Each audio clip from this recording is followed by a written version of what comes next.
Bismillahirrahmanirrahim. Assalamualaikum warahmatullahi wabarakatuh. Di sini nama saya Matu Solehah, NIM 2021 09601195, semester 5 PAIC. Nah, punten nggih Bapak, sebelumnya saya menggunakan video biasa ini.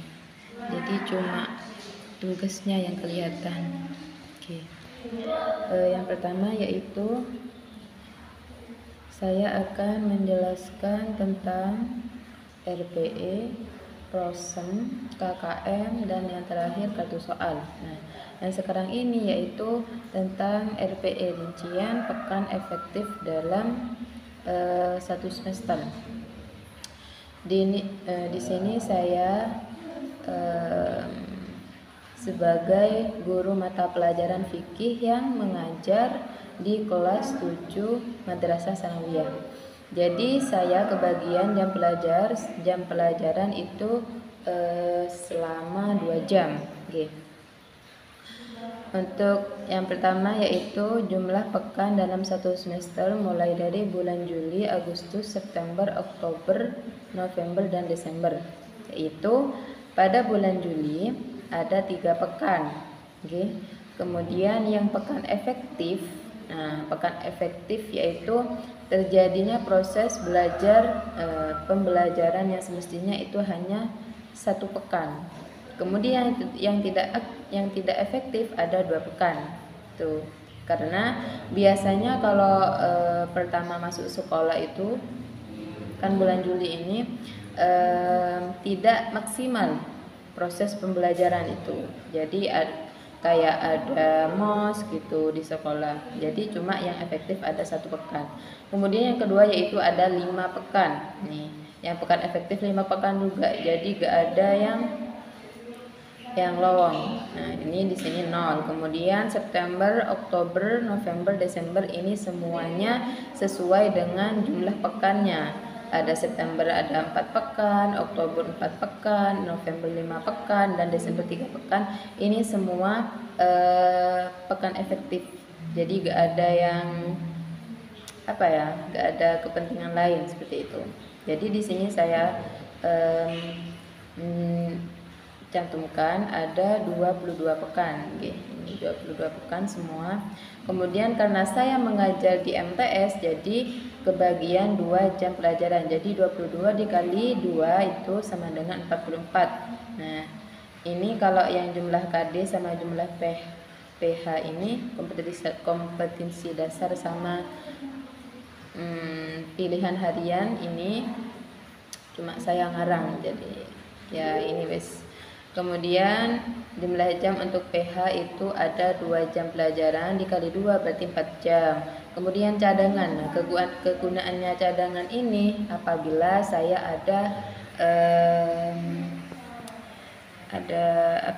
ada halangan gitu.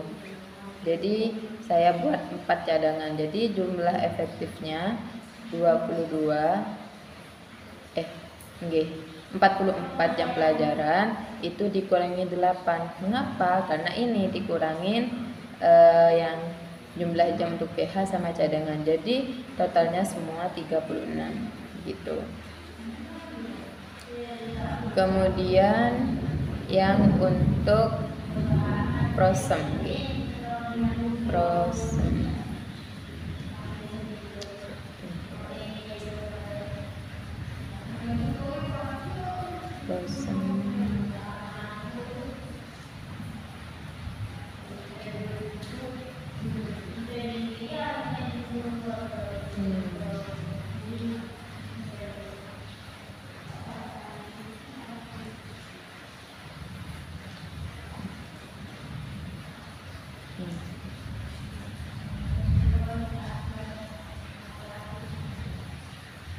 Bukan.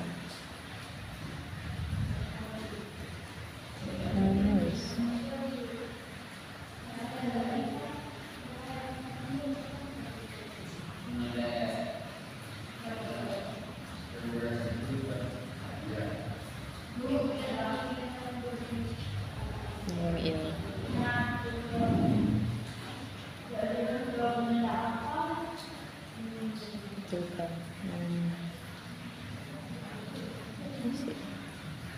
Bukan yang ini.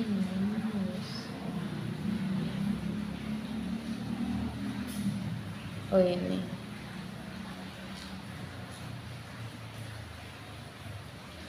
Nah, yang ini. Prosem ganjil yaitu program semesteran. Jadi di sini saya mencantumkan apa ini? Materi pokoknya. Oke. Ini yang pertama yaitu menjelaskan tentang pengertian taharah.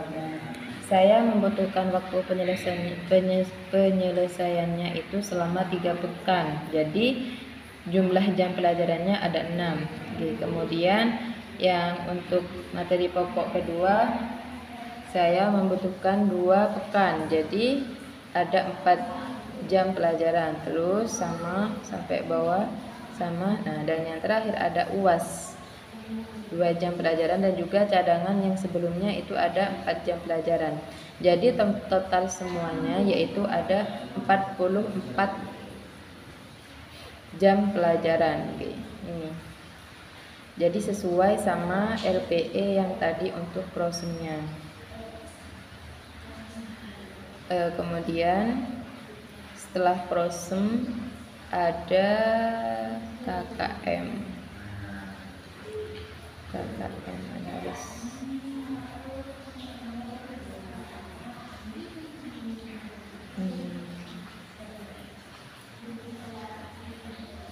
Ini kayak yang ini. Jadi KKM itu ada kriteria ketuntasan minimal. Nah, ini di Madrasah Sanawiyah. Yang pertama yaitu kompetensi dasarnya adalah menghayati anugerah Allah berupa tidak besarkan.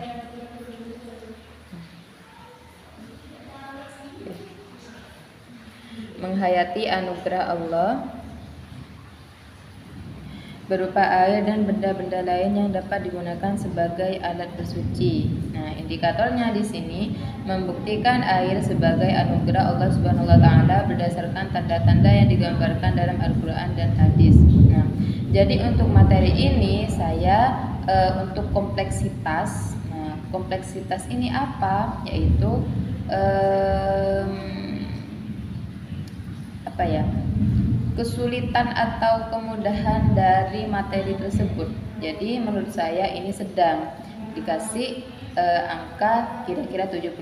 Kemudian daya dukungnya untuk membuktikan air sebagai anugerah. Nah, ini saya juga kasih sedang karena tidak ruwet dan tidak mudah juga gitu.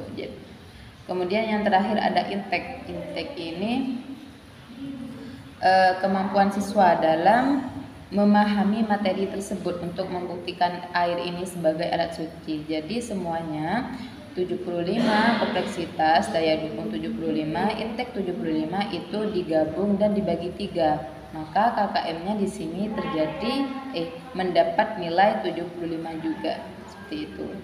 Nah, untuk yang ini yang soal nomor 2, soal indikator yaitu menemukan tanda-tanda yang digambarkan dalam Al-Quran dan hadis tentang kemurahan. Nah, ini menemukan tanda-tanda ini saya kasih nilai tinggi. Mengapa? Karena agak ruwet untuk siswa seusia kelas 7 MTS itu agak ruwet untuk menemukan tanda-tanda yang digambarkan dalam Al-Quran.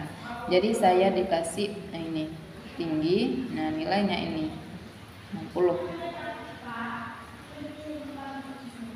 Itu kemudian daya dukungnya 70, intake-nya 75 dan KKM-nya ketika sudah ditotal dan dibagi 3 itu mendapat 70 terus sampai bawah G.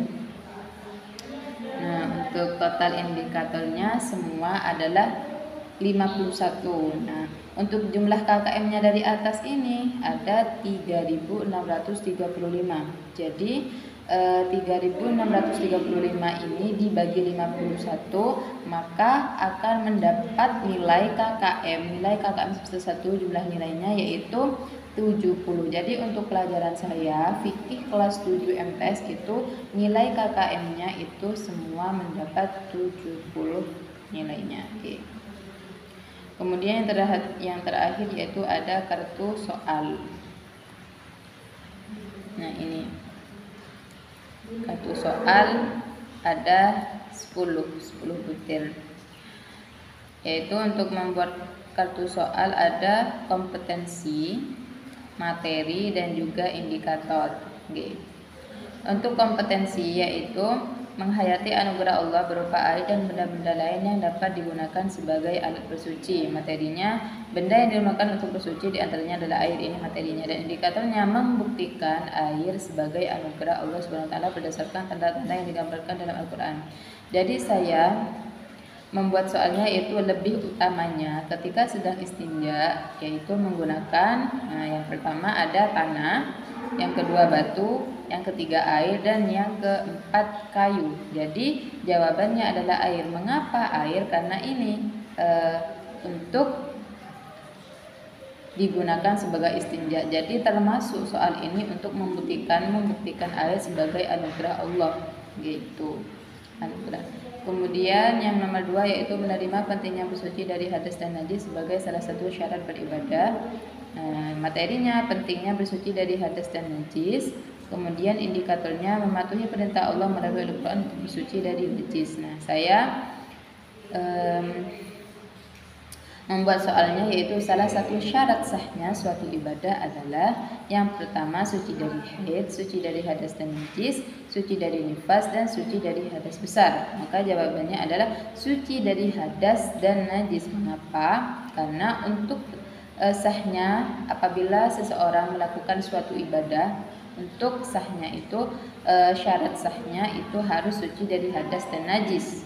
Itu. Jadi soal di atas termasuk mematuhi perintah. Nah, perintah Allah kan untuk ibadah. Jadi ini fungsinya apabila bersuci dengan benar itu melakukan ibadah dengan benar, seperti itu. Ya, terus sampai bawah ada 10 butir. Sekian dari saya untuk presentasi kali ini yang RPE, BOSEM, kemudian apa KKM dan juga kartu soal. Sekian dari saya, wabillahi taufiq wal hidayah. Wassalamualaikum warahmatullahi wabarakatuh.